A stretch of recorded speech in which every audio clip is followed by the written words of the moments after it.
If you're tired of being in a freaking calorie deficit because every time you eat, you're still hungry afterwards because you have zero volume and you hate your life, let me walk you through fluffy, high protein, high volume oatmeal. All right, so for the oatmeal, I start off with these butter oats. They're really great macros, very, very low sugar, which is why I like them. And I like that they're flavored. I really just can't do flavored oats. You can do plain oats. That is perfectly fine. I do 2 packets to equal 40 grams. We're gonna go ahead and throw that into the bowl.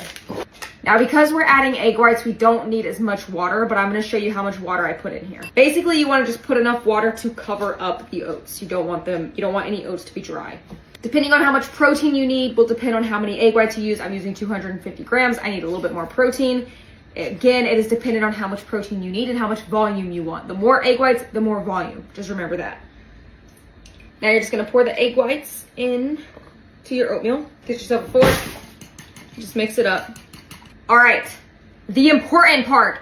I am gonna go ahead and pop this in the microwave for 3.5 minutes. I am not going to let it cook for 3.5 minutes straight. This is very important, okay?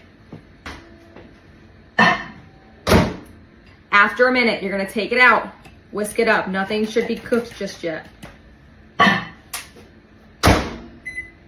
After another minute, you're gonna go ahead and mix it up again. The point of this is that you don't want the egg whites to just cook and then you have to mix them in with the oatmeal. I don't like that. I like my egg whites to cook with the oatmeal.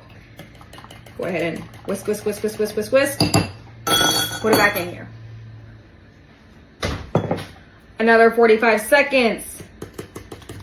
Now the egg whites are starting to cook around the edges.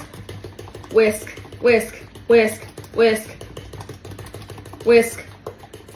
Whisk like your life depends on it. Almost done, we're getting there. After 30 seconds, take it out again.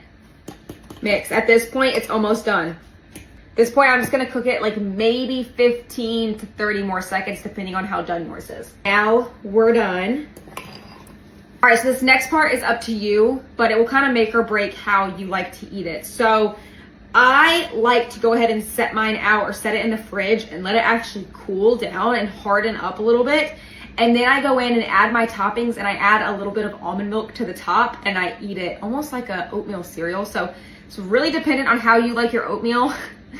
Call me weird, I don't know, but I'm gonna set this in the fridge and then I'm gonna add my toppings. That is how you make fluffy freaking oatmeal that's high protein, super filling, and doesn't make you wanna in your calorie deficit. Enjoy!